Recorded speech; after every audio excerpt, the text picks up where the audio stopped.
5:44-এ 6 জন লোক ডিবির পরিচয় দিয়ে আমাদের এখানে ঢুকছে, মানে ঢুকার পরে আমরা জিজ্ঞাসা করলাম আপনারা কারা, ডিবির পরিচয় দিচ্ছে, তারা ডিবির লোক। তা আমরা এখানে অবৈধ ব্যবসা করি এটা কোথায়, এটা বলেই আমাদের উড়াদোড়া আমাদের মাইট দেওয়া শুরু করছে। আমার অ্যাকাউন্টসে মাইট দিছে, আইটিআই মাইট দিছে, মাইট দিয়ে আমাদের এই সিসি ক্যামেরার ফুটেজটা অফ করে দিছে।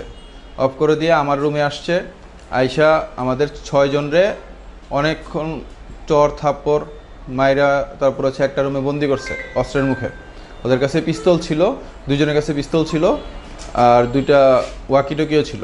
তারপরে এই রুমে বন্দি করার পরে আমার অ্যাকাউন্টসে নিয়ে গেছে বোল্ট রুমের থেকে।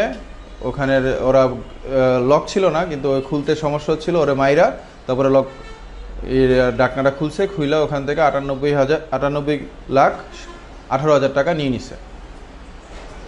এটি ঘটনার পরে আমি 999-এ কল দিলাম। 999 বললো যে আপনারা থানায় আসেন।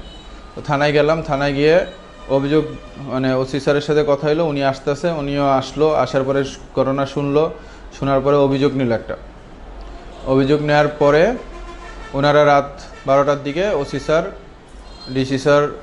ডিসি স্যার সবাই আসছিল, আইসা আমাদের অফিস থেকে গেছে। আমরা থানার থেকে আমাদের বলছিল যে এটা 72 ঘন্টার মধ্যে ওনারা সলভ করে দিবে। আর মিডিয়া যদি জানে তাহলে সেক্ষেত্রে হয়তো আসামি পালাইতে সুবিধা হবে, আসামি পালাই যাবে। এই চিন্তা করে আমরা মিডিয়ারে ওই সময় বলিনি।